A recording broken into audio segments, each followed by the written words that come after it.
এটা বাংলা টিউটোরিয়ালের আজকের পর্বে আমরা দেখব কিভাবে সিঙ্গেল লাইন ডায়াগ্রাম ড্রয়িং করতে হয়। আমরা ইতিপূর্বে ইটাপের উইন্ডো সম্পর্কে ধারণা নিয়েছি, কম্পোনেন্ট সম্পর্কে ধারণা পেয়েছি। আমরা এবার সিঙ্গেল লাইন ডায়াগ্রাম অঙ্কন করব। আমরা শুরুতেই একটি বাস নিব। মনে রাখতে হবে একটি কম্পোনেন্টের দুই পাশে যদি বাস কানেকশন না করলে এসএলডি স্বয়ংসম্পূর্ণ হবে না। একটি বাস নিয়ে নিলাম, একটি ট্রান্সফর্মার নিয়ে নিলাম, আরেকটি বাস নিয়ে নিলাম, একটি লোড নিয়ে নিলাম, একটি গ্রিড নিয়ে নিব। গ্রিড হচ্ছে এখানে সোর্স। আমরা সোর্স থেকে প্রথম যে বাস, এই বাসে কেবল দিয়ে সংযোগ করব।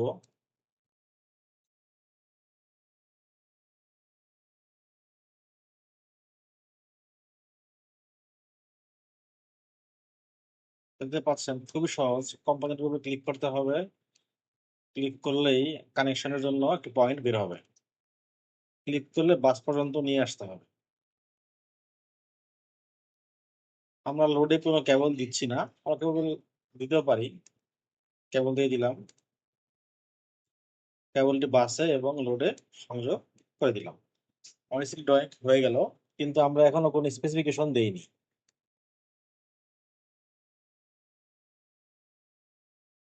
আমরা শুরুতেই লোডের স্পেসিফিকেশন ঠিক করে দেই। লোডে ডাবল ক্লিক করব। লোডটি কোনো নাম দিলাম, আমরা দিলাম টেস্ট। Test load. লোডিং, লোডটি কত লোডের হবে। আমরা ভোল্টেজ এখানে দিতেও পারি, নাও দিতে পারি। দিলাম, আমরা মেগাওয়াট দিয়ে দিই 5 মেগাওয়াট। পাওয়ার ফ্যাক্টর দিয়ে দিই 80%।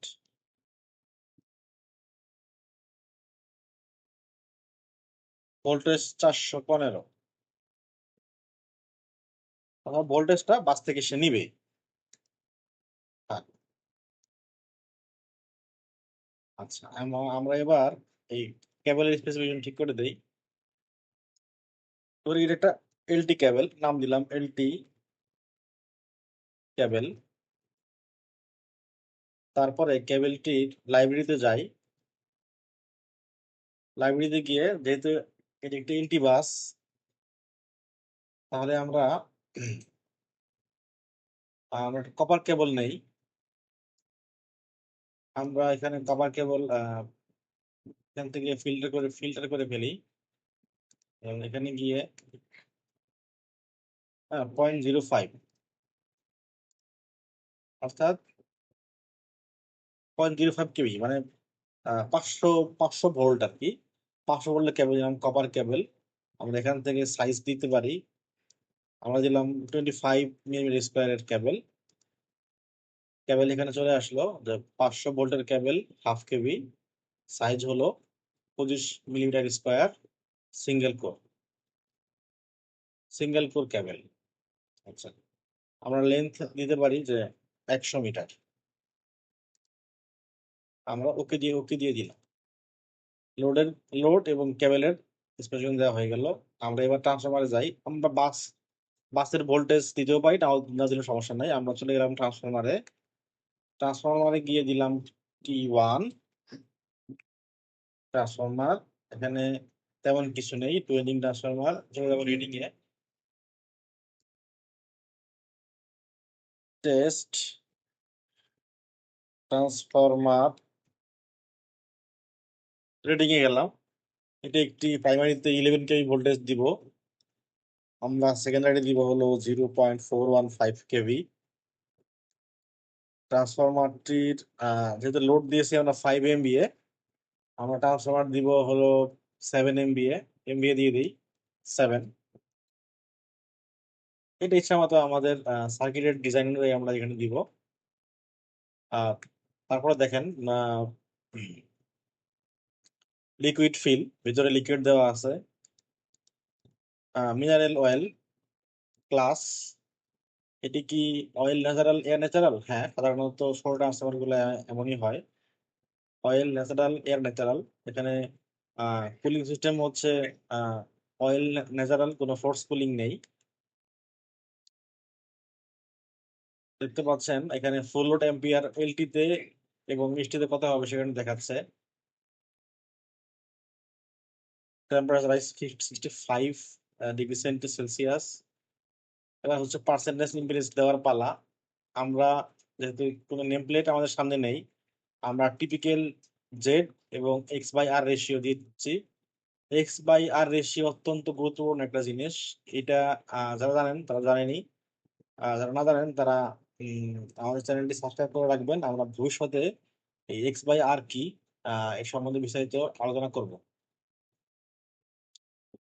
তো হয়ে গেল ট্যাব। এখানে ট্যাব নিয়ে আমরা কোনো কাজ করব না। গ্রাউন্ডিং সিস্টেম কিভাবে আছে, ভেক্টর গ্রুপ ডিওয়াই সাধারণত 11/0.4 কেবি ট্রান্সফরমার গুলা DYN 11 হয়, তাহলে এটা হচ্ছে DYN1। আমরা 11 করে দেই, -30 হলো 11। দেখেন DYN 11, এটা হলো ভেক্টর গ্রুপ। যাদের ভেক্টর গ্রুপ নিয়ে ধারণা আছে তাদের তো ধারণা আছেই ভালো, তাদের ধারণা নেই তাদের জন্য আমি চেষ্টা করব ভিন্ন একটি ভিডিও তৈরি করার জন্য। তারপর এখানে গ্রাউন্ডিংটা কি, ওয়াই সাইডে গ্রাউন্ডিং করা আছে, সলিড গ্রাউন্ডিং। গ্রাউন্ডিং হয়ে গেল, ট্রান্সফরমারের স্পেসিফিকেশন দেওয়া হয়ে গেছে। দেখেন সাথে সাথেই ট্রান্সফরমারের হাইট সাইড এবং লোয়ার সাইডের বাসের ভোল্টেজ কিন্তু আপডেট হয়ে গেছে, 11 কেবি এবং 0.4 কেবি। এখন বাকি আছে হলো এই ক্যাবেল। এই ক্যাবেল আমরা কি করব, আমরা দিব হলো এইচটি ক্যাবেল, যেহেতু 11 কেবি ক্যাবেল। নামকরণ করা হয়ে গেল। লাইব্রেরিতে যাব, লাইব্রেরিতে গিয়ে আমরা ভোল্টেজ দিয়ে 11 কেবি 11 কেবি সিলেক্ট করব। 11 কেবি ভোল্টেজ, ফাইন। তারপরে আমরা কপার কেবল নিব। কপার কেবল আমরা 50 হার্জ ফ্রিকোয়েন্সির কেবল নিয়েছি, কপার কেবল নিয়েছি। আমরা 3 কোর কেবল নেই, 3 কোর কেবল নেওয়া হয়ে গেছে। এক্সএলপি আমরা নিব, এক্সএলপি ইনসুলেশন। আচ্ছা, তাহলে মেট্রিক সিস্টেমে 50 হার্জ এর কেবল, কপার 11 কেবি, 3 কোর কেবল, এক্সএলপি ইনসুলেশন। আমরা এবার নিয়ে নেই 50 mm² একটা কেবল নিলাম। এবার কেবলের লেন্থ দিয়ে আমরা হলো 1 কিলোমিটার, অর্থাৎ 1000 মিটার। তাহলে আমাদের কেবলের স্পেক কি, এইচটি কেবল, 11 কেবি কেবল, 3 কোর, কপার কেবল, 50 mm²। এই কেবলটা আমরা নিয়ে নিলাম, কেবলের স্পেসিফিকেশন দেওয়া হয়ে গেল। এবার এবার যখন পাওয়ার গ্রিড নিলাম, পাওয়ার গ্রিডে প্রবেশ করব। পাওয়ার গ্রিডের নাম দিয়ে আমরা হলো টেস্ট এসএস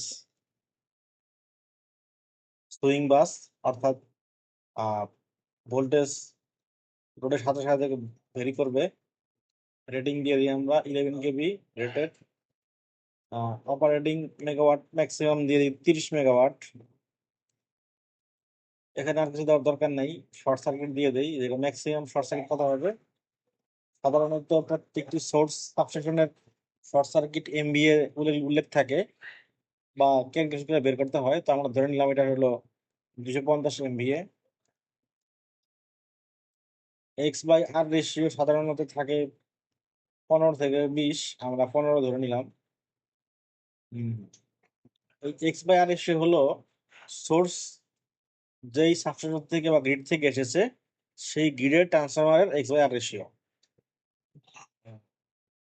তোমার সোর্সের স্পেক দেওয়া হয়ে গেছে, আমরা ওকে দিয়ে দিই। আমার এসএলডি অলমোস্ট রেডি। এখন আমরা লোড ফ্লো অ্যানালাইসিস করব, করে দেখি কেমন হয়।